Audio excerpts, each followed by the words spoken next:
दोस्तों नमस्कार, good afternoon, okay morning. आप सबका स्वागत है आज के इस सेशन में। और आज हम लोग चरक प्रोडक्ट्स के बारे में बात करेंगे और साथ में आयुर्वेदिक मेडिसिन, आयुर्वेद का कॉन्सेप्ट, आयुर्वेद का फ्यूचर, इसके बारे में भी थोड़ा सा डिस्कस करेंगे। आप सबको पीपीटी दिख रही है तो एक बार मुझे यस या नो में बताएं।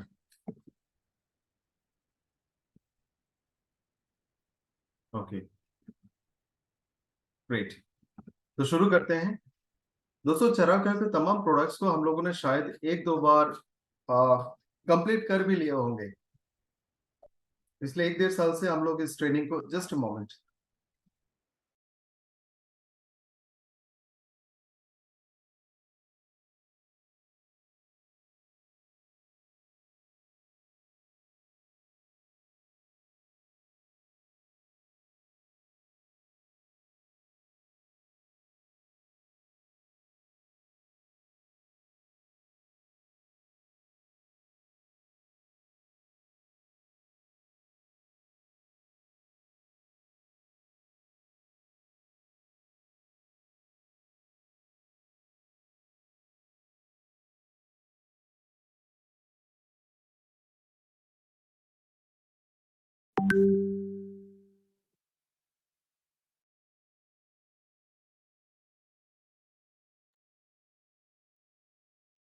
सॉरी, एक बहुत अर्जेंट कॉल था। तो दोस्तों हम लोग चरक के प्रोडक्ट्स को शायद काफी बार कंप्लीट कर भी चुके होंगे। फिर भी इसको हम लोग लगातार रिपीटेड इसलिए भी करते हैं ताकि आप इसके एक्सपर्ट बने। और ये बहुत इंपॉर्टेंट कैटेगरी है क्योंकि ये बहुत एफोर्डेबल रेंज के प्रोडक्ट्स है। आयुर्वेद का डिमांड धीरे धीरे लोगों में बढ़ रही है। लोग आयुर्वेद को पसंद करते हैं और इन प्रोडक्ट्स के तमाम तमाम रिजल्ट शायद आप सबके पास हैं। यहाँ पे कोई है जो चरागांव रेंज में से एक दो ऐसे प्रोडक्ट्स का नाम ले सकते हैं जिसका बेहतरीन टेस्टिमनी आपके पास है? आप प्रोडक्ट का नाम लिखे बस। अगर आपके पास इनमें से किसी भी प्रोडक्ट का टेस्टिमनी है, खुद का हो, टीम का हो, फैमिली मेंबर्स का हो, आप सिर्फ प्रोडक्ट का नाम लिखें। इजाज जी ने लिखा यूरिक एसिड, ग्रेट। तो मुझे लगता है काफी सारे प्रोडक्ट्स का बेहतरीन रिजल्ट हमारे पास है। तो दोस्तों थोड़ा सा आयुर्वेदिक प्रोडक्ट्स तक पहुंचने से पहले हमें आयुर्वेद के बारे में थोड़ा जानना होगा। ये कॉन्सेप्ट जरूरी है क्योंकि अक्सर लोग आपसे सवाल करेंगे ये प्रोडक्ट और एलोपैथ में डिफरेंस क्या है, क्या हम एलोपैथ के साथ साथ ये प्रोडक्ट्स ले सकते हैं, इस तरह के सवाल आएंगे। तो जब भी आप लोगों को आयुर्वेदिक प्रोडक्ट्स यानी चरक के प्रोडक्ट्स के बारे में बताते हैं, उनको ये आयुर्वेद का बेसिक जो कॉन्सेप्ट है उनको जरूर बताना। दोस्तों कोई भी चीज का, कोई भी मेडिसिन का, कोई भी डिस्कवरी इन्वेंशन जो होता है वो कैसे होता है, मैं आपको थोड़ा आइडिया देता हूँ। जैसे आज के जमाने में आप देखोगे, अ, हर साल बहुत सारे लोगों को न्यू न्यू डिस्कवरीज और इन्वेंशन के लिए प्राइजेस मिलते हैं, उनको अवार्ड्स मिलते हैं। तो लेबोरेटरी में अपना रिसर्च को जारी रखते हैं, वो रिसर्च करते जाते हैं और वहां से उनको कुछ ना कुछ अच्छा फ्रूटफुल रिस्पॉन्स मिलता है। काफी सारे लोगों ने भी दूसरे प्रोडक्ट का नाम लिखा, ग्रेट। आप लोग रेडी रहना, 2-4 मिनट टाइम मिलेगा तो आप सबसे ये टेस्टिमनी सुनेंगे। तो रिसर्च करते करते उनको ये एक्सपेरिमेंट का रिजल्ट मिलता है और वो बाद में एक यूजफुल प्रोडक्ट बन के लोगों के सामने आता है। दिस इज द वे, ये है तरीका। लेकिन जो घरेलू उपचार है, जो आयुर्वेदिक मेडिसिन है, जो नेचुरल रेमेडीज है, उसका इन्वेंशन लैब में नहीं हुआ। आज से कई सौ साल पहले एंटीबायोटिक्स नहीं होते थे। एंटी माइक्रोबियल ऑइंटमेंट यानी अगर आपको कहीं पे चोट लगा, वहां पे जख्म पे लगाने के लिए कोई मलहम नहीं होता था, फार्मेसीज नहीं होते थे। तो लोगों ने नेचर में मौजूद तमाम पेड़ पौधों, पत्तों, फ्रूट्स, फलों का इस्तेमाल किया। और ये एकदम से नहीं हुआ, उन्होंने बहुत सारे चीज ट्राई किया। उसमें से काफी सारे लोगों को ठीक भी हुआ होगा, गलत इस्तेमाल से डैमेज भी हुआ होगा। तब जाके उनको थोड़ा सा अंदाजा हुआ कि अगर चोट लगता है तो ये वाला लगाओ, अगर जख्म हो गया तो हल्दी लगाओ। एग्जाम्पल के हिसाब से बता रहा हूं। तो ये प्रैक्टिकल एक्सपेरिमेंट से तैयार होके हमारे पास आयुर्वेद का नॉलेज आया है। इसका मतलब है ये फुल प्रूफ है, ये थ्योरी नहीं है, ये लैब टेस्टेड नहीं है, ये फील्ड में टेस्टेड है। और फील्ड में हजारों एक्सपेरिमेंट होने के बाद जो सही लगा वो धीरे धीरे इंफॉर्मेशन के तौर पे बुक्स में, स्क्रिप्ट में, लोगों के कल्चर में उन्होंने रिकॉर्ड किया, और आज हमारे पास एक बेहतरीन मेडिकल साइंस है, आयुर्वेदिक मेडिकल साइंस। ये करीब 5,000 साल पुराना है। आयुर्वेद का मतलब है द साइंस ऑफ लाइफ, जिंदगी जीने का तरीका। तो बहुत बार हमें लगता है कि आयुर्वेद का मतलब है सिर्फ जड़ी बूटी, ऐसा नहीं है। आयुर्वेद हमें अच्छा और स्वस्थ जिंदगी, खुशहाल जिंदगी जीने का तरीका बताता है, सोसाइटी के साथ, हमारे एनवायरनमेंट के साथ। और इसमें political life, economical life, economical growth, एक हेल्दी एडमिनिस्ट्रेशन, एक बेहतरीन एग्रीकल्चर के प्रैक्टिस, एनिमल हस्बेंड्री, ये सब कुछ उसमें होता है। यानी आप कह सकते हो कि आयुर्वेद सिर्फ चरकाओं के दो चार प्रोडक्ट्स नहीं है। हम आपको ये भी सिखाते हैं कि आयुर्वेदिक वे से आप बेहतरीन जिंदगी कैसे जी सकते हैं। जैसे हम लोग बताते हैं ना, हेल्दी लाइफस्टाइल, जल्दी सोना, जल्दी उठना, अपने वेट को मेंटेन करो, इन इन चीजों को आप परहेज करो, इन सारी चीजों को नहीं खाना है, ये चीजें खानी है। तो यही सारे आयुर्वेदिक प्रैक्टिस प्रैक्टिस है। आज हम इसको अलग अलग नाम से जानते हैं। मुझे याद है, शायद आपके वहां में भी होता होगा, आप लोग प्लीज मुझे बताना। बहुत सारे लोग आज आज भी ये कहते हैं कि शाम के बाद या फिर रात के खाने में साग सब्जी नहीं खाना चाहिए। क्या आपके वहां में भी ये प्रचलन है? यस या नो में जवाब दे एक बार प्लीज चैट बॉक्स में। ये अंधेरे में साग सब्जी नहीं, चुन के बना के नहीं खाना चाहिए। इसका रीजन ये होता है, पहले जमाने में इलेक्ट्रिसिटी नहीं होती थी, अंधेरा होता था, और शाम के वक्त पे आप इस तरह के पत्ते तोड़ने जाओगे, वहां पे कीड़े मकोड़े हो सकते हैं। आप उसको बनाने जाओगे तो आपको नहीं दिखेगा कीड़े मकोड़े, तो आप गलती से वो भी खा सकते हो। तो इसलिए कहा जाता है रात के वक्त ये सब नहीं खाना चाहिए। खाने में कॉम्बिनेशन में भी परहेज किया जाता था। If I am not wrong, लोग शायद आज भी ये कहते हैं पाइनएप्पल और दूध साथ में नहीं पीना चाहिए। तो ये सारे जो एक्सपेरिमेंट्स, ये सारे जो हमारे पास इंफॉर्मेशन है, ये आयुर्वेदा की देन है। इसको हम अलग अलग नाम से जानते हैं। इंडियन ट्रेडिशनल मेडिसिन सिस्टम आप कह सकते हैं, चाइनीज ट्रेडिशनल मेडिसिन सिस्टम आप कह सकते हैं। तो हर एक देश में उसके एनवायरनमेंट के हिसाब से हमेशा ही, जब से लोग सिविलाइज्ड हुए, उन्होंने अपने रिसोर्सेज को एक्सप्लोर किया। उसमें से उन्होंने अच्छे अपने काम में लगने वाले उपचार, मेडिसिन, रेमेडीज को उन्होंने खोज के निकाला और उसको डॉक्यूमेंट किया। This is Ayurveda. और ये आपको हर देश में मिलेगा। दुनिया भर के तमाम ट्रेडिशनल मेडिसिन सिस्टम के हिसाब से आयुर्वेदा सबसे पुराना है और सबसे रिच है। और इसका साइटेशन आपको इंडियन अलग अलग कल्चर्स में मिलेंगे, हिंदू माइथोलॉजी में मिलेगा। तो ये एक बेहतरीन, tested, full proof medical system है जो आज तक काम कर रहा है।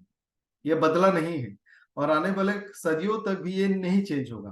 तो आप जब भी लोगों को चरा के प्रोडक्ट्स के बारे में बताना चाहते हैं, आप लोगों को थोड़ा सा आयुर्वेदा का जानकारी दें।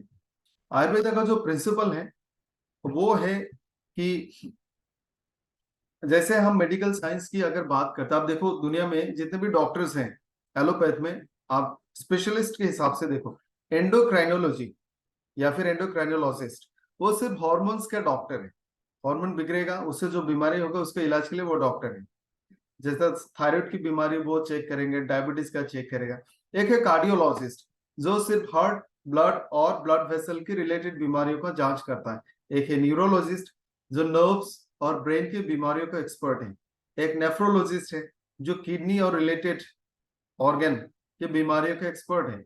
एक ऑप्थेल्मोलॉजिस्ट है, जो आंखों के एक्सपर्ट है, आंखों की बीमारियों का एक्सपर्ट है। आपको ऑर्थोपेडिक्स, जो हड्डियों का एक्सपर्ट। यानी एलोपैथ में हम बीमारियों को ऑर्गन के हिसाब से समझते हैं, या फिर एक इंसान की बॉडी को अलग अलग ऑर्गन सिस्टम के हिसाब से सीखते हैं और समझते हैं। आयुर्वेदा में ये थोड़ा सा अलग है। आयुर्वेदा में जब भी कोई मरीज आता है, उसको दिल, गुर्दा, किडनी, लिवर, लंग्स, ब्रेन अलग अलग नजरिए से नहीं देखा जाता। उसका as a single unit, single individual के हिसाब से देखा जाता है। यानी कंप्लीट बॉडी, ये वन बॉडी, और उसका माइंड, उसके सोल और उसके फिजिकल बॉडी, ये तीनों चीजों का हेल्थ का ध्यान रखा जाता है। सिर्फ फिजिकली बीमारी ठीक हो गया तब भी आयुर्वेदा में इनकम्प्लीट है। उसका मेंटल स्टेटस, उसका स्पिरिचुअल हेल्थ, उसका आध्यात्मिक हेल्थ, इसके बारे में भी आयुर्वेदा अप्रोच लेती है और उनको इसके बारे में बताती है, इसको हेल्दी रखने के लिए बताती है। आयुर्वेदा में पूरे बॉडी सिस्टम को 3 नाम या फिर 3 चीजों से एक्सप्लेन किया गया है, जिसको हम लोग त्रिदोषा कहते हैं। बत पित्त कफ। बत पित्त कफ के बारे में थोड़ा सा डिटेल में बताऊंगा नेक्स्ट स्लाइड में। आप समझ सकते हो हमारे बॉडी में जो कुछ भी है, सारे जो सिस्टम्स हैं, ये सारे अलग अलग सिस्टम को हम लोग बत पित्त कफ के नाम से जानते हैं। ओनली 3 सिस्टम, और इन तीनों को कहा जाता है त्रिदोषा। ये तीनों सिस्टम अगर बैलेंस रहेंगे तो हम हेल्दी हैं। अगर बैलेंस नहीं रहेंगे, ऊपर नीचे होगा, तो हम बीमार हो जाएंगे। और ये तीनों सिस्टम में से एक सिस्टम खाना पीना और डाइजेशन के साथ कनेक्टेड है। लेकिन थोड़ा बहुत ये तीनों सिस्टम आपके खान पान से भी चेंजेस हो सकते हैं। अगर आपने सही और हेल्दी फूड लिया तो आपको त्रिदोषा सही रहेगा। गड़बड़ खाना खाया तो त्रिदोषा बिगड़ सकता है। तो त्रिदोषा, जिसको बत पित्त कफ कहते हैं, ये आयुर्वेदा का फंडामेंटल से बेस है, और इसी के बेसिस पे ट्रीटमेंट अप्रोचेस होते हैं।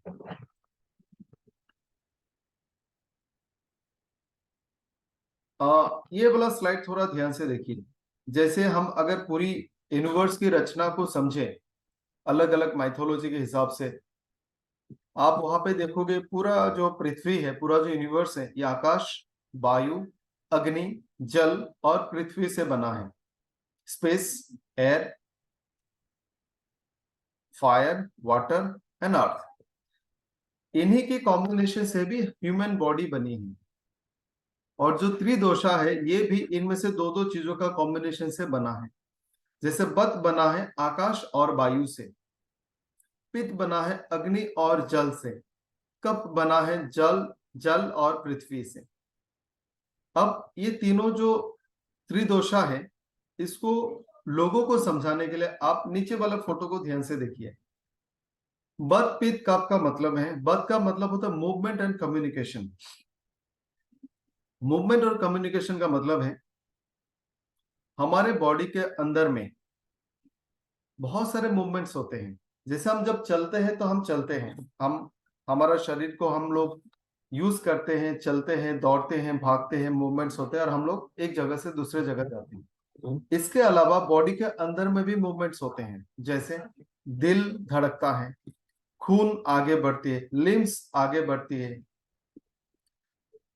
नर्व के माध्यम से सिग्नल्स, इलेक्ट्रिकल सिग्नल्स आगे बढ़ती है, मसल कॉन्ट्रैक्ट होती है, रिलैक्स होती है, डायफ्राम ऊपर नीचे होती है, किडनी के थ्रू से बहुत सारे फ्लूइड फिल्टर होता है। तो हमारे बॉडी के अंदर में भी बहुत सारे मूवमेंट्स और कम्युनिकेशंस होते रहते हैं। ब्रेन सारे ऑर्गन्स को सिग्नल भेजते हैं, हमारे बॉडी के सारे पार्ट से सेंसरी सिग्नल्स ब्रेन को जाती है। तो हमारे बॉडी के अंदर में भी बहुत सारे कम्युनिकेशन और मूवमेंट्स होती है, उसको बत कहते हैं। पित्त का मतलब होता है डाइजेशन और ट्रांसफॉर्मेशन। हमने खाना खाया, डाइजेस्ट हो गया, उससे हमें एनर्जी मिली, और वो एनर्जी हमारे बॉडी में इस्तेमाल होती है। तो डाइजेशन और ट्रांसफॉर्मेशन पित्त है। कफ का मतलब होता है कोहेसिवनेस, स्ट्रक्चर और लुब्रिकेशन। बॉडी का जो स्ट्रक्चर है, इसका जो फ्रेम है, ये फ्रेम बनता है हड्डियों से, कार्टिलेज, लिगामेंट्स, मसल। ये आपस में जुड़े रहते हैं, मजबूती के साथ खड़े रहते हैं, और चलने फिरने में ये हमें मदद करती है। इसका मतलब है कफ। ये तीनों सिस्टम हमारा त्रिदोषा है। जब जब ये बिगड़ेगा, इसमें से कोई भी एक सिस्टम अगर बिगड़ जाएगा, उस हिसाब से बीमारियां होती हैं। ये तीनों जो सिस्टम है, त्रिदोषा जो है, ये खाने पीने के साथ बहुत स्ट्रांगली कनेक्टेड है। जैसे कफ की बात करते हैं, अभी हम लोगों ने देखा था कफ का मतलब होता है बॉडी का मूवमेंट, जैसे चलना फिरना वगैरह वगैरह। हम जब बहुत ज्यादा खाना खाएंगे तो वजन बढ़ेगा। अगर वजन बढ़ेगा तो चलने फिरने में दिक्कत होगा। तो बहुत आसानी से समझ में आता है कि ज्यादा खाना खाने से कब बिगड़ जाता है। इसीलिए हल्का खाना खाना चाहिए, लाइट, जिसमें कम तेल मसाला चर्बी हो, लो फैट, जिसमें अलग अलग फ्लेवर्स हो। दोस्तों, अलग अलग फ्लेवर में स्वीट आता है, सॉल्टी आता है, सर आता है, पंजेंट आता है, एस्ट्रिंजेंट आता है। इसका मतलब है फ्रूट्स, वेजिटेबल, सलाद, मिल्क प्रोडक्ट्स, दही, कर्ड, ये सर है, विनेगर। तो ये अलग अलग फ्लेवर एक साथ में हम लोग डिफरेंट टेस्ट हम बोल सकते हैं। तो सारे अलग अलग टेस्ट का थोड़ा थोड़ा खाना हमें खाना पड़ेगा। इसमें अगर किसी का कफ बिगड़ा हुआ है, वजन ज्यादा है, तो आपको ध्यान रखना होगा आप fresh fruits, vegetables, boiled vegetable ज्यादा खाएं। आप पका हुआ फल भी ज्यादा खाएं, कार्बोहाइड्रेट कम लें, फ्रूट्स एंड वेजिटेबल ज्यादा लें, आपको मिनरल्स और एंटीऑक्सीडेंट मिलेंगे। साथ में कंप्लीट ग्रेन ले, होल ग्रेन जिसमें फाइबर्स होते हैं। वैसे भी हम सबको पॉलिश्ड ग्रेन नहीं लेना चाहिए, होल ग्रेन ही लेना चाहिए। ओट्स, राई, बर्ली, मिलेट्स, शहद, मसाला में black pepper, cardamom, clove, mustard और टर्मरिक। तो ये सारी चीज जब हम सही मात्रा में सही तरीके से लेंगे, हमारा कफ सुधर सकता है। इसीलिए जिनका वजन ज्यादा है, आप उनको क्यूरक्यूमिन सी भी दे सकते हैं। बट जो बॉडी का मूवमेंट और कम्युनिकेशन है, वो बहुत ज्यादा तेल मसाले वाले खाना खाने से बिगड़ जाता है। जो लोग बाहर खाना खाते हैं, रेस्टोरेंट में फास्ट फूड, जंक फूड लेते हैं, जो ट्रेवलिंग पे बाहर खाना खाते हैं, तो एक चीज जो यहाँ पे मैं अभी इनडायरेक्टली कनेक्ट करूंगा, जो लोग बाहर खाना खाते हैं, जिनका बत बिगड़ा हुआ है, आप उनको एब्सोल्यूट मील रेकमेंड करना, ताकि वो बाहर का खाना ना खाएं, एब्सोल्यूट मील ले। इसीलिए इसको सही करने के लिए आपको कॉम्बिनेशन में सारे अलग अलग फ्लेवर, अलग अलग टेस्ट के खाना खाना होगा, salty, sweet, sir, astringent, etcetera. और उस तरह का खाना आपको ज्यादा लेना होगा जो इजी टू डाइजेस्ट है, जैसे फ्रूट्स, वेजिटेबल, बॉइल्ड फूड, और वेजिटेबल्स में ब्रोकली, ग्रीन लीव्स, कॉलीफ्लावर, और ग्रेन में होल ग्रेन राइस। उसके अलावा मसालों में जीरा, अदरक और दालचीनी, ये हमें ज्यादा प्रेफर करना चाहिए। ये हमारे बत को बैलेंस करता है। कुछ ऐसे फ्रूट्स होते हैं जो वाटरी हैं, जैसे सारे बेरीज, वाटरमेलन, योगर्ट, दही, ये सारे वाटरी फूड है, ये भी हमें ज्यादा लेना चाहिए। उसके अलावा सूप्स और स्ट्यू भी हेल्दी होता है। कुछ ऐसे फल और फ्रूट्स होते हैं जिसमें अच्छा अमाउंट का हेल्दी फैट होता है, जैसे एवोकेडो, बटर मिल्क, चीज, अंडा, होल मिल्क, नारियल, बादाम। इस तरह का खाने से हमें हेल्दी फैट मिलता है। तो ऐसे हम अपने बत को बैलेंस कर सकते हैं। पित्त जो डाइजेशन और ट्रांसफॉर्मेशन के साथ कनेक्टेड है, हम सबको पता है। ज्यादा तेल मसाला वाला खाना खाने से, कम खाना खाने से, ज्यादा खाना खाने से, टाइमली ना खाने से हमारा पित्त बिगड़ जाएगा। बहुत ज्यादा शराब, तेल मसाला वाला खाना, oily food, fried food, salty food और बैड हैबिट्स, अल्कोहल, स्मोकिंग अगर होगा, या फिर बहुत ज्यादा फर्मेंटेड फूड भी अगर आप लेते हैं, तो आपका पित्त बिगड़ सकता है। तो इसको बैलेंस करने के लिए आपको अलग अलग टेस्ट फ्लेवर के खाना लेना होगा, sweet, salt, bitter, astringent, etcetera. और इस तरह का फ्रूट्स, वेजिटेबल लेने होंगे जो आपको स्टमक को शांत रखेगा, एसिडिटी नहीं होने देगा, जैसे फ्रूट्स, मिल्क प्रोडक्ट्स। कुछ चटनियां हम अपने घरों में रेगुलर बेसिस पे बनाते हैं, जैसे धनिया का चटनी, पुदीना का चटनी, करी पत्ता का चटनी, ये डाइजेस्टिव सिस्टम के लिए बहुत हेल्दी है। करी लिप्स, बार्ली, ओट्स, मिंट, ये सारा चीज हमें रेगुलर बेसिस पे लेना चाहिए। कुछ फ्रूट्स हैं जो पित्त के बिगड़ने से नहीं लेना चाहिए। अगर आपका डाइजेस्टिव सिस्टम और ट्रांसफॉर्मेशन में प्रॉब्लम है, तो इन चीजों को अवॉइड करना चाहिए। जैसे जो फल बहुत ज्यादा खट्टा है, उससे एसिडिटी बनेगा, तो उसको अवॉइड करें। रेड मीट को अवॉइड करें। आलू, टमाटर और बैंगन, इनको अवॉइड करें अगर आपका पित्त बिगड़ा हुआ है। जब जब ये तीनों सिस्टम त्रिदोषा बिगड़ेगा, जैसे बद के बिगड़ने से बॉडी टाइट हो जाएगा, आपको पेन होगा, बॉडी के जॉइंट्स में आपको पेन होगा, स्टिफनेस होगा, टाइटनेस होगा, चलने फिरने में दिक्कत होगा, arthritis, restlessness, less of slip, आपको एंजाइटी होगा और नींद कम होगा। तो ये बद की बिगड़ने से होता है। पीत अगर बिगड़ जाए तो एसिडिटी, गैस, स्टोमक इरिटेशन, सरदर्द, हेयर फॉल, बालों का सफेद होना, इचिंग, खुजली होना, स्किन में रैशेस आना, नाखून में प्रॉब्लम्स होना, स्किन की दूसरी बीमारियां होना, मुंह में अल्सर होना और पेट में अल्सर होना, ये कॉमन बीमारी है जब आपका पित्त बिगड़ जाता है। और कफ के बिगड़ने से सर्दी, जुकाम, खांसी, सांस लेने में थोड़ा सा डिस्कम्फर्ट होना, इरिटेशन होना, सरदर्द, भूख कम लगना, एस्थमा जैसा बीमारी, साइनोसाइटिस, डायबिटीज, बहुत ज्यादा थकावट होगा, बहुत ज्यादा नींद आएगा। तो ये जो तीनों सिस्टम है, त्रिदोषा है, इसके बिगड़ने से इतना सारा बीमारी हम लोगों को हो सकता है। तो दोस्तों, ये जो आपके स्क्रीन में है ना, बत पित्त कफ, इसको याद रखना और लोगों का बता सकते हो। अगर किसी ने बोला उनको सर्दी जुकाम खांसी है, तो आप उनको रिलेट करो कौन सा खाना खाने से कब बिगड़ जाता है, और आप उनको सुझाव दो कि आपको इस तरह का खाने को अवॉइड करना है और इस तरह का खाना पीना करना है। तो आज का हमारा पहला प्रोडक्ट है आंवला। आंवला माइथोलॉजी में बहुत इंपॉर्टेंस रखता है। इसके बारे में बहुत सारे रिलीजियस ओपिनियन है। हिंदू कल्चर में इसके बारे में बहुत सारे फेथ हैं। जहां तक मुझे मालूम है मैं आपसे शेयर करूंगा, अगर मैं गलत हूं तो आप प्लीज मुझे बताना। अक्सर लोग पूजा करने के लिए बेल का पत्ता और शायद तुलसी का पत्ता इस्तेमाल करते हैं। एम आई राइट? एक बार प्लीज मुझे बताएं। जनरली हम लोग पूजा पाठ के लिए बेल बेल का पत्ता और तुलसी का पत्ता इस्तेमाल करते हैं। एक बार किसी को पूजा पाठ करने के लिए उनको ये दोनों पत्ते नहीं मिल रहे थे, तो शायद उनके पास संदेशा आया कि आप आंवला का पत्ता लो, ये दोनों के बराबर का पत्ता है। तो यानी इसका वैल्यू दो फ्रूट के बराबर है। इसके अलावा यह भी कहा जाता है, जब समुद्र मंथन हुआ था, सागर मंथन हुआ था, तो अमृत के एक बूंद जहां पे गिरा था, वहीं से आंवला का पौधा उगा था।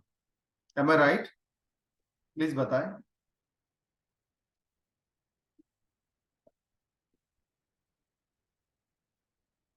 और ये जो समुद्र मंथन, सागर मंथन हुआ था, ये शायद बिहार और झारखंड के बॉर्डर के एक एरिया में है। मुझे मौका मिला था वहां से गुजरने का। तो रिलीजियस बुक्स में, प्रैक्टिसेस में, फेथ में, लोकल ट्रेडिशनल कल्चर में आंवला के बहुत सारे जिक्र हैं। और हमें भी पता है कि हम आंवले को अचार बना के रखते हैं। बहुत सारे, आप देखना, शैम्पू हो, स्किन की क्रीम हो, प्रिपरेशन हो, ऑयल हो, उसमें आंवला डाला जाता है। एक डाबर आंवला बोल के तेल होता था जो आज भी पॉपुलर है, और बचपन में हमें वही देखने को मिलता था। हम जानते थे डाबर आंवला है, तब नहीं पता था इसमें आंवला डाला है। यानी ये स्किन के लिए, हेयर के लिए, ये सब ब्यूटी प्रोडक्ट, ये स्किन हेयर को बहुत हेल्दी रखता है, और ये बहुत सालों से इस्तेमाल हो रही है। तो आयुर्वेदिक मेडिसिन सिस्टम में आंवला को एक बेहतरीन मेडिसिन माना जाता है। इसका कॉमन नेम इंडियन गूसबेरी है, और इसके कुछ फायदे मैं आपके साथ शेयर करूंगा। आप सब जानते हैं आंवला ऐसा दिखता है, और इसको एक बहुत ही कॉन्सेंट्रेटेड मेडिसिनल प्लांट माना जाता है। आप सी बकथुन को छोड़ दो, क्योंकि वो हिमालय लद्दाख में मिलता है, वो बहुत रेयर है। लेकिन पूरे हिंदुस्तान में आंवले का पौधा आपको बहुत आसानी से मिल जाएगा। तो जो हमारे कॉमन फ्रूट्स हैं, कॉमन फूड है, उसमें से आंवला सबसे ज्यादा विटामिन सी देने वाला फल है। इससे ज्यादा कॉमन कोई फ्रूट्स नहीं है जिसमें इतना ज्यादा विटामिन सी मिलता हो। इसके बहुत सारे मेडिसिनल वैल्यू है, इसलिए इसको दिव्य औषधा भी कहा जाता है। इसके, आप में से बहुत सारे लोग होंगे, जब हम छोटे थे ना, एक एक फ्रूट है, उसका हिंदी नाम मैं भूल गया उसको, असमिस में हिलिखा कहते हैं, त्रिफला में उसमें से एक होता है। आंवला को पीने के बाद, आई मीन आंवला खाने के बाद आप पानी पियोगे तो मीठा लगता है। तो और हम लोग बचपन में इसीलिए ऐसा खाते थे और कहते थे आंवला खाने के बाद पानी मीठा हो जाता है, क्योंकि आंवला में अलग अलग बहुत सारे टेस्ट होता है। स्वीटनेस होता है, थोड़ा सा खट्टा होता है, नमकीन होता है, एस्ट्रिंजेंट होता है, और हल्का सा पांचेन भी होता है। स्वीट, सर, बिटर, एस्ट्रिंजेंट और पंजन, जिन पांच अलग अलग टेस्ट के बारे में हम बोल रहे थे, वो सारे टेस्ट अकेले में आंवले में होता है। यानी आप कह सकते हो ये कंप्लीट फ्रूट है। यह हमारे बॉडी के बहुत सारे फंक्शंस में, माइंड के बहुत सारे फंक्शंस में काम करता है। इसमें बहुत ज्यादा मात्रा में विटामिन सी है। आप कह सकते हो बहुत आसान सोर्स ऑफ एंटीऑक्सीडेंट। इसके अलावा इसमें कैल्शियम होता है, iron, phosphorus, carotene, vitamin B complex और फाइबर। अगर कोई इंसान लगातार रेगुलर बेसिस पे आंवला अच्छे अमाउंट का खाता होगा, उनको कॉन्स्टिपेशन और डाइजेस्टिव डिसऑर्डर्स नहीं हो सकते, उनके एनीमिया नहीं होगा, क्योंकि इसमें फाइबर और आयरन दोनों है। ये हमारे इम्यून सिस्टम को भी स्ट्रांग करता है, और हमारी जो लॉन्जिविटी है, इंसान को मतलब बूढ़ा नहीं होने देगा और लंबी उम्र जीने की आपको मदद करेगा, क्योंकि ये एंटीऑक्सीडेंट होने के कारण बहुत सारी बीमारियों से आपको प्रोटेक्ट करेगा। चलिए इसके फायदे समझते हैं। विटामिन सी का बहुत बड़ा रिच सोर्स है और ये इम्यून सिस्टम के साथ साथ बॉडी के डिटॉक्सिफिकेशन यानी एंटीऑक्सीडेंट फंक्शन अच्छा करता है। इसका एक बहुत फायदा स्किन के लिए है। वैसे तो हमको पता है आंवला विटामिन सी होता है और विटामिन सी स्किन के लिए इंपॉर्टेंट है। इसमें दूसरे विटामिन भी हैं, मिनरल्स है जो स्किन के लिए अच्छा है, लेकिन एक बहुत बड़ा फायदा ये है कि स्किन में मौजूद कोलाजन की प्रोडक्शन में आंवला मदद करता है। अगर आप आंवला रेगुलर खाते हैं तो आपका कोलाजन सिंथेसिस ज्यादा हो जाएगा और आपका स्किन हमेशा अच्छा और हेल्दी रहेगा, यानी आपको बूढ़ा नहीं होने देगा, आपको जवान रखेगा, आपकी स्किन को टाइट रखेगा। नॉट ओनली स्किन, कोलाजन हमारे जॉइंट्स में भी हेल्पफुल है, हमारे नाखून में भी कोलाजन होता है, हेयर में भी कोलाजन होता है, तो ये सारे ऑर्गन्स को अच्छा रखेगा। अगर किसी को बहुत ज्यादा जॉइंट प्रॉब्लम है, आप उनको आंवला का टैबलेट भी रेकमेंड कर सकते हैं। लॉन्ग टाइम इस्तेमाल करने से आपके चेहरे पे एक अच्छा सा जो नेचुरल रौनक है, जो ग्लो है, वो वापस आ जाएगा। आंवला एक हेयर टॉनिक भी है, बालों का सफेद होने को रोकेगा, डैंड्रफ को कंट्रोल करेगा, हेयर फॉलिकल को स्ट्रॉन्ग और मजबूत बनाएगा। हेयर के जहां पे रूट्स होते हैं वहां पे ब्लड सर्कुलेशन को बढ़ा के जड़ों को, बालों को, जड़ों को मजबूत बनाएगा। इसमें कैरोटीन होता है जो बालों के लिए बहुत जरूरी है। बालों के लिए विटामिन सी, थोड़ा सा विटामिन बी कॉम्प्लेक्स और विटामिन ए या फिर कैरोटीन बहुत इंपॉर्टेंट है, तो आपको ये भी मिलता है। आयरन और एंटीऑक्सीडेंट भी हमारे हेयर के लिए इंपॉर्टेंट है, स्किन के लिए भी इंपॉर्टेंट है। उसके अलावा जिन लोगों को भूख नहीं लगती, डाइजेस्टिव प्रॉब्लम है, एक बार खाना खाने से बहुत देर तक भूख नहीं लगती, हमेशा पेट फुल लगता है, या फिर कॉन्स्टिपेशन की प्रॉब्लम है, आप ऐसे लोगों को भी आंवला का टैबलेट रेकमेंड कर सकते हैं। उनका डाइजेस्टिव जूसेस अच्छे से प्रोड्यूस होगा, डाइजेशन अच्छा होगा, गैस्ट्रिक फंक्शन बेहतर होगा, लिवर की फंक्शन, गोल ब्लैडर की फंक्शन, पैंक्रियास के फंक्शन में मदद करेगा और कॉन्स्टिपेशन और गैस्ट्रोइंटेस्टिनल जितने भी आपके डिसऑर्डर्स है उसको कम करेगा। विटामिन ए के कारण हमारे आंखों की जो पावर है या फिर आंखों का जो फंक्शन है वो बेहतर होगा। जैसे अगर हम लोगों ने बचपन से लोगों को, बच्चों को ये टैबलेट देना शुरू किया, उनको चश्मे की जरूरत नहीं होगी। 30-40 साल, 50 सालों तक आप बिना चश्मे का आपका विजन अच्छा रहेगा। कैटरेक्ट और दूसरे हार्मफुल आई डिजीज आप रोक सकते हैं। इसके अलावा कुछ पुरानी बीमारियां हैं, उस बीमारी को रोकने में आंवला आपको हमेशा मदद करेगा, कोई भी पुरानी बीमारी हो, क्योंकि इससे बॉडी के सारे फंक्शंस बेहतर होते हैं। बत पित्त का आपको बैलेंस करने में मदद करेगा, बॉडी के इम्यून सिस्टम को बेहतर करेगा। इसके अलावा बॉडी को कोलेस्ट्रॉल को बैलेंस करेगा, बैड कोलेस्ट्रॉल को कम करेगा, गुड कोलेस्ट्रॉल को बढ़ाएगा। एक और लाजवाब बेनिफिट आंवला का आपको मिलता है, इसीलिए आंवला को मधुमेह मैनेजमेंट किट में भी डाला जाता है। इंसुलिन की प्रोडक्शन को स्टिमुलेट करता है। क्या आप सब लोग स्टिमुलेट शब्द का अर्थ समझते हैं? एक बार यस या नो में जवाब दें। स्टिमुलेशन, जी, वो हिलिका को बहेड़ा बोलते हैं। Thank you. क्या आप स्टिमुलेशन का मतलब समझते हैं? ओके, समझाता हूं। ये बहुत कॉमन टर्म है, मेडिकल साइंस में जरूरी होता है।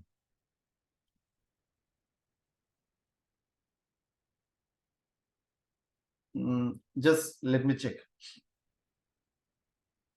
मान लो आपको नींद आ रही है, आपने कल रात को अच्छे से नहीं सोया, आपको थोड़ा बहुत नींद आ रहा है और ऐसे में आपको कोई भी ट्रेनिंग ठीक से समझ में नहीं आएगा, आपको नींद आ जाएगी, आप कहीं और खो जाओगे, आपको सपने दिखने लगेंगे, आप कंसंट्रेट और ध्यान नहीं दे पाओगे।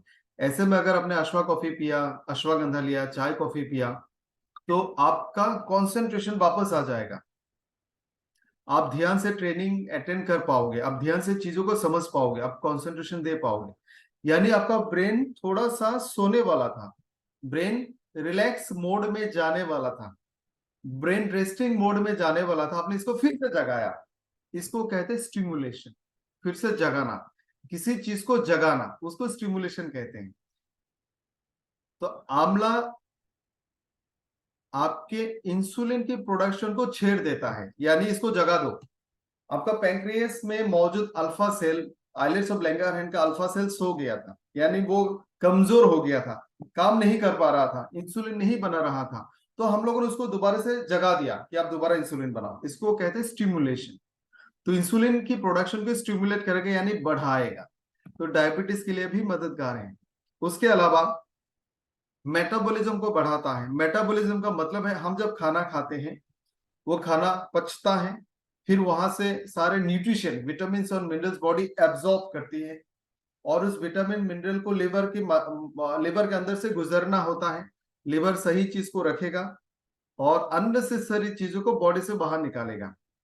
कुछ चीजों को ट्रांसफॉर्म भी करेगा, क्योंकि वो इस्तेमाल के लायक नहीं है, तो लिवर उसको थोड़ा सा बदल देगा और बॉडी उसको यूज करेगा। ये पूरा प्रोसेस को कहते हैं मेटाबॉलिज्म।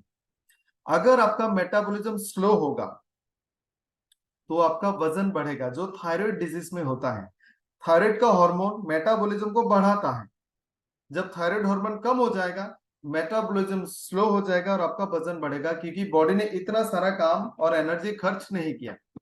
तो आंवला आपका मेटाबॉलिज्म को बढ़ाता है, यानी शरीर जो एक मशीन है, ये मशीन की रफ्तार को बढ़ाएगा और आपका शरीर ज्यादा एनर्जी खर्च करेगा और सारे ऑर्गन्स अच्छे रहेंगे।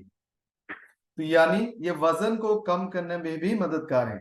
इसमें मौजूद हाई फाइबर आपके इंटेस्टाइन में मौजूद अच्छे बैक्टीरिया के लिए प्रीबायोटिक्स हैं। जो बैक्टीरिया होता है उसको प्रोबायोटिक कहते हैं, और उनका जो खाना है उसको प्रीबायोटिक कहते हैं। तो आंवला उनके लिए खाना है, और ये कॉन्स्टिपेशन और पाइल्स को दूर रखेगा। तो ये छोटा सा मामूली सा प्रोडक्ट जो हर घर में होता है, लोगों ने अचार के डिब्बे में बंद करके रखा है। हर गली में आपको आंवला का पौधा मिलेगा, लोग खाते नहीं है। इसके इतने सारे फायदे हैं। पुराने जमाने के लोग अपने घरों में मौजूद तमाम फ्रूट्स का भरपूर सेवन करते थे, इसलिए उनका इम्यूनिटी अच्छा होता था। तो दोस्तों, आप कोशिश करें आंवला का टैबलेट आपके घर में हमेशा हो। जो घर के बच्चे हैं, खास करके यंग गर्ल्स, जो 12-13 साल की उम्र से 20-22 साल के लड़कियां हैं, उनको कमजोरी, थकावट, आयरन की डेफिशिएंसी, डाइजेस्टिव डिसऑर्डर्स होते रहते हैं। आप उनको आंवला का जूस भी दे सकते हैं, आंवला का टैबलेट भी दे सकते हैं। बच्चों को स्कूल से आने के बाद तुरंत आप आंवला का टैबलेट दे दो, आधा घंटे के बाद उनका अच्छा भूख लगेगा, डाइजेशन मेटाबॉलिज्म अच्छा होगा। तो दोस्तों प्लीज बताएं ये प्रोडक्ट आपको कैसा लगा। इसको लेने का तरीका आपके स्क्रीन में है। 7 टैबलेट का पैकेज है ये। 1 से 2 टैबलेट दिन में 2 से 3 बार लेना है। इस प्रोडक्ट को आप प्लीज रेटिंग आउट ऑफ 10 कितना रेटिंग देना चाहेंगे, या फिर किसी के पास अगर टेस्टिमनी है वो भी शेयर करें। नीता जी ने 10/10 दिया।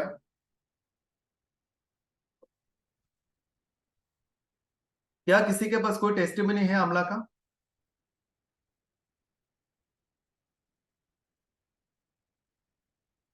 करेक्ट, छोटा पैकेट बड़ा धमाका। चलिए दोस्तों आगे बढ़ते हैं एक और शानदार प्रोडक्ट की तरफ, अश्वगंधा। दोस्तों आपको डिफरेंस भी समझना होगा।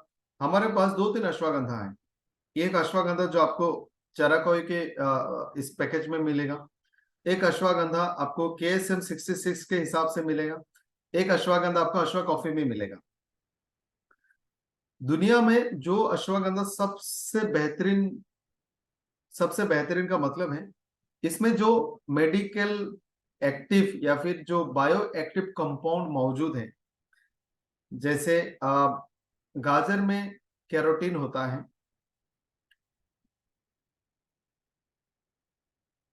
संतरे में विटामिन सी होता है, उसी तरह से अश्वगंधा में जो एल्कालॉइड्स होते हैं उसका सबसे कॉन्सेंट्रेटेड फॉर्म KSM 66 वाला अश्वगंधा में होता है।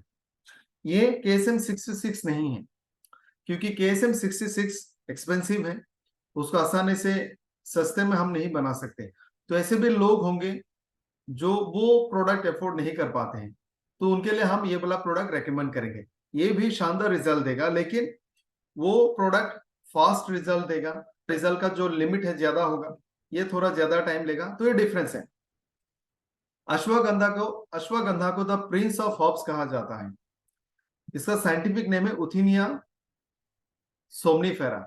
आप देखोगे बहुत सारे आयुर्वेदिक मेडिसिन में, खास करके जो आयुर्वेदिक मेडिसिन ब्रेन फंक्शन के साथ कनेक्टेड है, मसल बिल्डिंग के साथ कनेक्टेड है, मेल रिप्रोडक्टिव फंक्शन के साथ कनेक्टेड है, वो सारे प्रोडक्ट्स में, सारे मेडिसिन में अश्वगंधा डाला जाता है।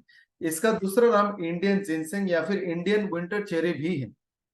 ये एक लाजवाब शानदार हर्ब है जिसका अनगिनत मेडिसिनल बेनिफिट आपको मिलता है। इसमें लाजवाब रिजुविनेटिंग प्रॉपर्टीज होते हैं। क्या आप लोग रिजुविनेशन का मतलब समझते हैं? रिजुविनेशन, यस या नो में जवाब दें। ओके।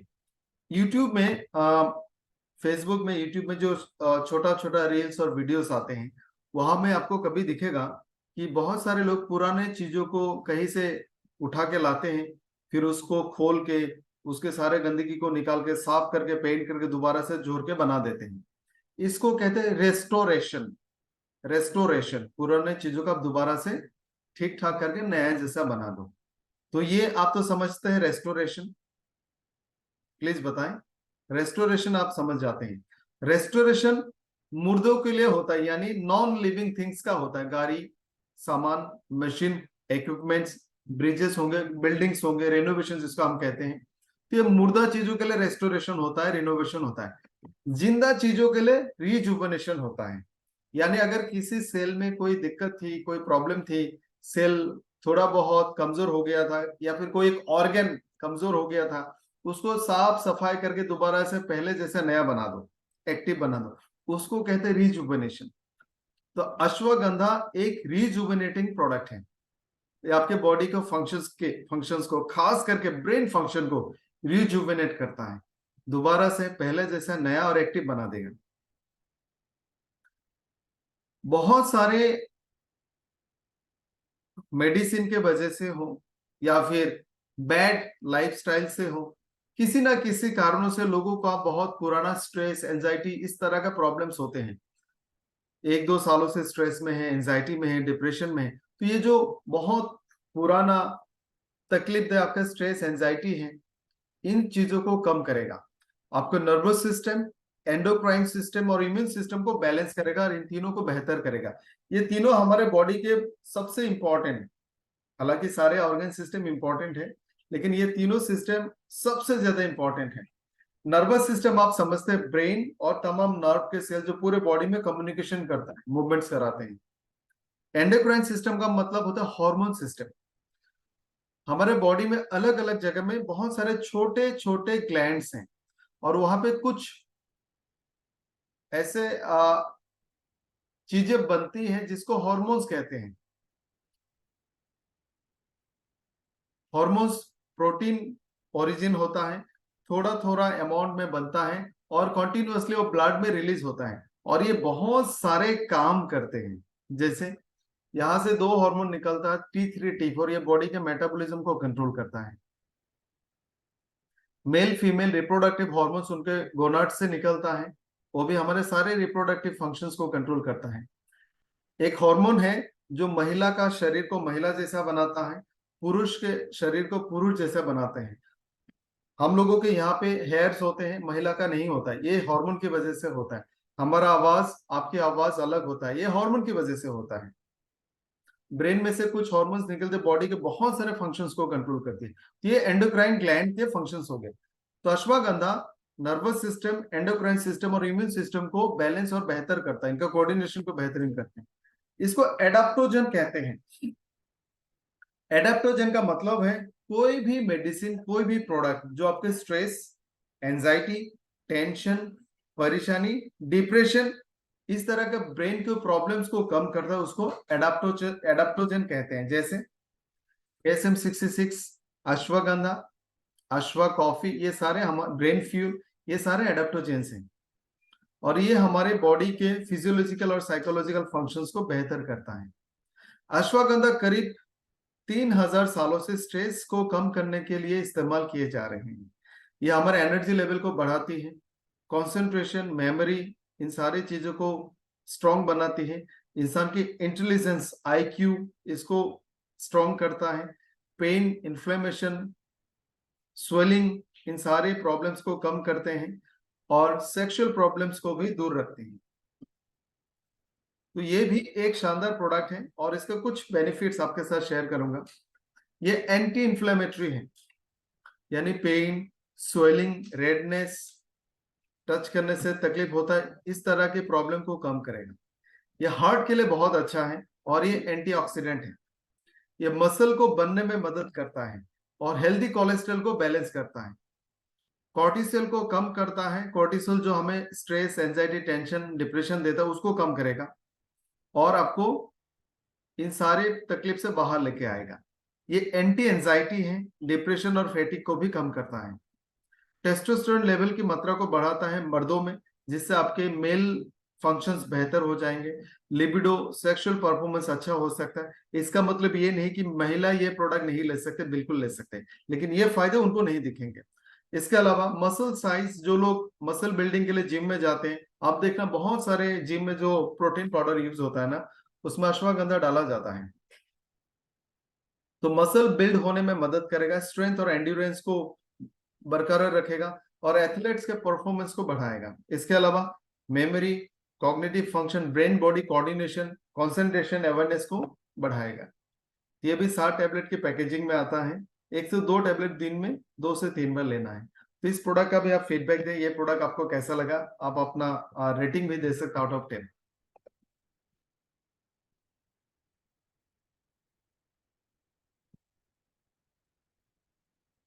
ग्रेट। क्या कोई है हमारे साथ जिनके पास अश्वगंधा का टेस्टिमनी है?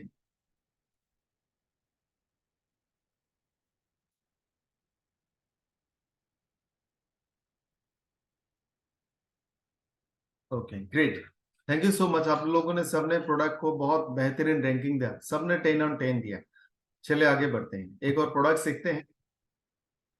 और ये बहुत शानदार प्रोडक्ट है, बहुत शानदार प्रोडक्ट है। दोस्तों, आपको इसके बारे में एक चमत्कार बताता हूँ। क्या किसी ने कभी बबुल का प्लांट को देखा है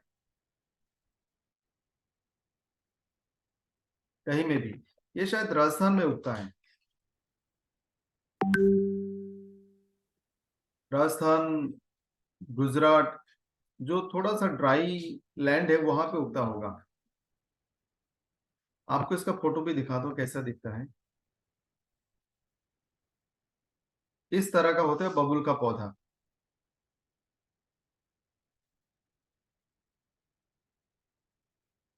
दोस्तों, बहुत सारे जानवर होते हैं जो बबुल बबुल के पत्ते, उसके छिलका, उसके छाल, या फिर इस पूरे प्लान में से किसी न किसी हिस्से को खाते हैं। क्या आप लोगों ने कभी नोटिस किया किसी डॉक्यूमेंट्री में, डिस्कवरी में, या फिर आपने खुद इस तरह का कोई नजारा देखा होगा कि बबुल के पौधों में बहुत सारे जीव जानवर जाते हैं और यहाँ से कुछ ना कुछ खाते रहता है? बिहार में भी होता है। ओके। ऊंट, ऊँटे खाते हैं, करेक्ट। उनको ये नॉलेज ऊपर वाले ने दिया है। आप देखना, जीव जानवर भी बीमार होते हैं, लेकिन वो ठीक भी हो जाते हैं क्योंकि उनके पास नेचुरल मेडिसिन है जंगल में, और ये नॉलेज उनके पास ऊपर वाले ने दिया है। ये देख के भी हमारे पूर्वज ने अंदाजा लगाया था कि इस बीमारी में ये लिया जा सकता है। तो बबुल हम अक्सर जानते हैं कि दांत और हमारे मसूड़े के लिए अच्छा है। ज्यादातर टूथपेस्ट में बबुल डाला जाता है क्योंकि इसका बहुत स्ट्रॉन्ग कनेक्शन, बहुत स्ट्रॉन्ग बेनिफिट हमारे दांतों के ऊपर और हमारे मसूड़े के ऊपर होता है। इसका जो साइंटिफिक नेम है वो एकासिया निलोटिका। इंडिया में बहुत सारे जगह में आपको ये मिलेगा। ये ऑरल और डेंटल हाइजीन के लिए इस्तेमाल होते हैं, यानी दांत, मसूड़े, मुंह। इसके अलावा अगर आपके स्किन में कहीं पे बर्न हुआ है, जल गया होगा, वहां में भी आप लगा सकते हैं। छोटा मोटा स्किन डिजीज में भी लगा सकते हैं। आयुर्वेदा में इसका वाइड इस्तेमाल होता है, मुंह के प्रोडक्ट्स के लिए, दांतों के लिए, गम के लिए, ऑरल अल्सर के लिए, बैड ब्रीथ के लिए, अगर बदबू आता है तब भी ये रेकमेंड किया जाता है। मसूड़े से अगर खून निकलता है तब दिया जाता है। स्किन की प्रोडक्ट में भी इस्तेमाल होता है, अगर आपका स्किन जल गया हो, स्किन में बीमारी है, तब भी बबुल इस्तेमाल होता है। और पैरासाइट को कम करने के लिए इस्तेमाल होता है। पैरासाइट का मतलब होता है वर्म्स। हमारे क्या आप लोग पैरासाइट वाला शब्द समझते हैं?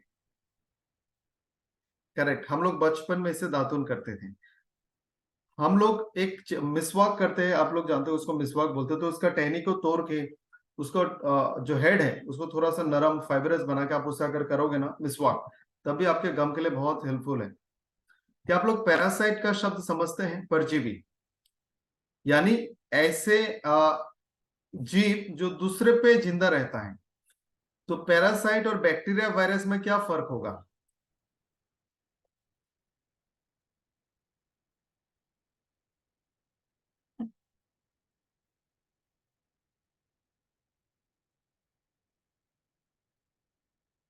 पैरासाइट और बैक्टीरिया वायरस में यह फर्क है कि बैक्टीरिया वायरस अपना खाना कहीं ना कहीं से जुगाड़ कर लेता है। ये किसी के ऊपर डिपेंडेंट नहीं है अपने जो खाना खाने के लिए। ये कहीं पे भी रहेगा, हवा पानी मौसम पेड़ पौधे से अपना खाना पीना जुगाड़ कर लेता है। सड़ा हुआ चीजों से वो अपना खाना जुगाड़ कर लेगा।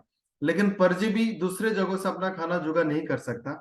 इसको किसी जिंदा जानवर जिंदा जीव के साथ रहना होगा। जैसे जुएं, पेट में मौजूद हमारे वर्म्स, मलेरिया का जो मलेरिया का जो परजीवी है उसको भी पैरासाइट कहते हैं। प्लाज्मोडियम वाइवेक्स, प्लाज्मोडियम फेल्सीपेरम, इसको भी परजीवी यानी पैरासाइट कहा जाता है। हमारे शरीर में जहां में भी पैरासाइट्स होते हैं उसको कम करने में बबुल टैबलेट आपको मदद करेगा। तो इसका इस्तेमाल का एक आसान तरीका बता देता हूं। अगर आपके सर पे जुए हैं तो आप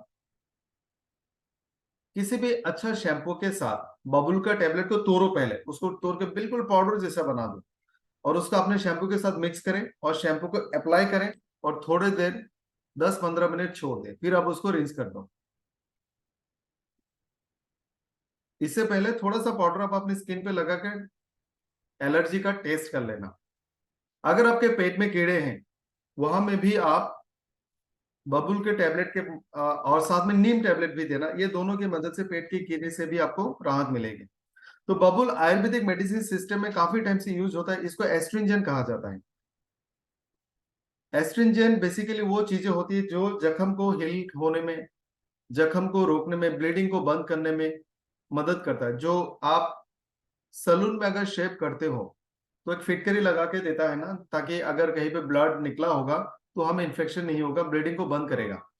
तो वो एस्ट्रिंजेंट है, यानी ये बॉडी में इन्फेक्शन के रिस्क को कम करता है। इसके अलावा हमारे देश में लोग बबुल के टहनियों को नेचुरल टूथब्रश के हिसाब से इस्तेमाल करते थे। ब्लीडिंग गम, अगर मसूड़ों से खून निकलता है उसको रोकने के लिए इस्तेमाल करते थे। ये हमारे मसूड़ों को मजबूत करता है। और आप देखोगे हमारे पूरे मुंह के अंदर में ना ऐसे बहुत सारे जगह होता है जहां तक आपका ब्रश नहीं पहुंचता है, और वहां पे खाने के पार्टिकल जमा होते होते होते होते थोड़ा सा प्लैक जैसा बन जाता है, फ्लेक्स। तो बबुल से अगर आप बबुल वाले टूथपेस्ट, बबुल के टहनी से अगर आप इस तरह से ब्रश करोगे ना, वो प्लग्स नहीं बनेंगे। जिनके मुंह से बैड स्मेल आता है उनके लिए भी बहुत अच्छा प्रोडक्ट है। इसके अलावा अगर आपके थ्रोट में प्रॉब्लम है, सर्दी जुकाम खांसी, ऐसे में भी आप बबुल का टैबलेट इस्तेमाल कर सकते हैं। चलिए इसके फायदे समझते हैं थोड़ा शॉर्टकट में। इंटेस्टिनल वर्म, पेट में अगर कीड़ा है उसको निकालने में मदद करेगा। लेकिन इसके साथ आप नीट और रेड एलोवेरा भी दे सकते हैं। डायरिया और डिहाइड्रेशन में बहुत अच्छा प्रोडक्ट है। दांत, मसूड़े, मुंह के कोई भी प्रॉब्लम हो तब भी आप ये प्रोडक्ट रेकमेंड कर सकते हैं। किसी भी तरह का स्किन डिजीज में भी आप ये प्रोडक्ट रेकमेंड कर सकते हैं। तो ये प्रोडक्ट भी आपको कैसा लगा बताएं, और इसको लेने का तरीका दूसरे टैबलेट के जैसा ही, 1 से 2 टैबलेट दिन में 2 से 3 बार। तो ये है एक बहुत ही आम सा प्रोडक्ट जिसको हम लोग बबुल कहते हैं। तो ये प्रोडक्ट भी आपको कैसा लगा, आप अपना रेटिंग दे आउट ऑफ 10।